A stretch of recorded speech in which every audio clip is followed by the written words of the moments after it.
बिस्मिल्लाहिर्रहमानिर्रहीम। अस्सलाम वालेकुम। उम्मीद करता हूँ कि सारे देखने वाले बिल्कुल ठीक ठाक होंगे। आज की वीडियो बड़ी ही इम्पोर्टेंट वीडियो है जिसमें हम आपको बताएंगे कि लाइफ इंश्योरेंस और कार इंश्योरेंस में फ़र्क क्या होता है। लाइफ इंश्योरेंस और ऑटो इंश्योरेंस में एक बड़ा ही मेन डिफरेंस है। जैसे कि आप इसके नाम से जानते हैं कि जो लाइफ इंश्योरेंस होती है वो इंसानी ज़िंदगी के हवाले से रिलेट करती है, जबकि ऑटो इंश्योरेंस का मतलब ये है कि वो गाड़ियों का या फिर आपकी जो माल है आपका उसके हिसाब से रिलेट करती है। सबसे पहले हम बात ये करेंगे कि लाइफ इंश्योरेंस और ऑटो इंश्योरेंस को लेकर हमें पहली सबसे मेन जो चीज़ है कि उसका ख्याल किस चीज़ का रखना होता है।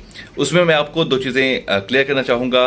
पहली बात यह है कि जब भी आप लाइफ इंश्योरेंस करवाते हैं तो उसमें दो चार चीज़ें हैं जो कि आपको मद्देनज़र रखनी होंगी। नंबर एक, आपकी लाइफ इंश्योरेंस में एक तो प्रॉफिट होता है आपके मरने के बाद का। क्या वो आप सिर्फ उसको अवेल कर रहे हैं या फिर आप वो चीज़ें भी उसमें शामिल करवा रहे हैं कि अगर आपके साथ कोई मिसहैप होता है, आप माजूर हो जाते हैं या आपको कोई मेडिकल ट्रीटमेंट करवाना पड़ता है, तो उस लिहाज से भी क्या उस चीज़ें आपकी चीज़ें जो हैं वो उसमें कवर होती हैं या नहीं होती। एक चीज़। दूसरी चीज़ ये है कि उसमें मेडिकल इंश्योरेंस भी इंक्लूड है या नहीं है, या फिर आपको उसके लिए अलहदा से जो है मेडिकल इंश्योरेंस लेना पड़ेगी। ये दो चीज़ें हैं जो कि आपको हर एजेंट से जो भी आपके पास आता है इंश्योरेंस क्लेम लेने के लिए, पॉलिसी लेने के लिए आता है, उससे आपने ये चीज़ें लाजमी पूछनी है।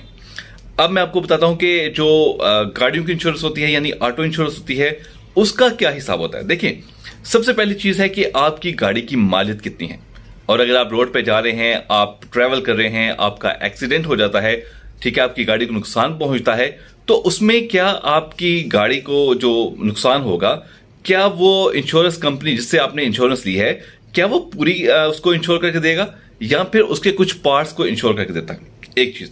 दूसरा, क्या वो उसकी परसेंटेज रखता है या फिर आपको फुल फर्निश करके देगा। ये दो चीजें, इसको भी आपने लाजमी याद रखना है। जब भी आपके पास कोई एजेंट आता है जो कि आपको पॉलिसी बेचना चाहता है तो आपने उनसे ये चीजें लाजमी पूछनी है। अब हम एक और चीज होती है कि जब हम लाइफ इंश्योरेंस करवाते हैं तो उसके साथ हमें एडिशनली ऑटो इंश्योरेंस भी मिलती है, तो क्या आप वो अवेल कर रहे हैं, ये भी एक बड़ा क्वेश्चन है। तो आपने इन सब चीजों को एक प्लेटफॉर्म पे रखते हुए आपने इस चीज को लाजमी इस चीज को समझना है और इस चीज को क्लियर भी करना है। अब अगली बात जो सबसे जरूरी है, मैं ये कहता हूं कि जब भी आप इंश्योरेंस लेते हैं, एक 20 साल का प्लान लेते हैं, 10 साल का प्लान लेते हैं, तो उसमें सबसे जो मेन मेजोरिटी होनी चाहिए वो आपकी लॉस की होनी चाहिए, ना कि आपकी जिंदगी की। क्योंकि जो आपने टाइम गुजारना है वो बेहतर है कि आप इस तरह गुजारिए कि आपको आगे चलकर बेनिफिट हो। तो ये एक चीज हो गई, तो इस चीज को भी आपने मद्देनजर रखना है, तो फिर ये जो चीजें निकलेंगी वो आपके लिए ज्यादा सूटेबल होंगी। तो आज की वीडियो में भाई बस यही है। तो आपसे मुलाकात होती है अगली वीडियो में, तब तक अपना बहुत सा ख्याल रखिएगा। अल्लाह हाफिज।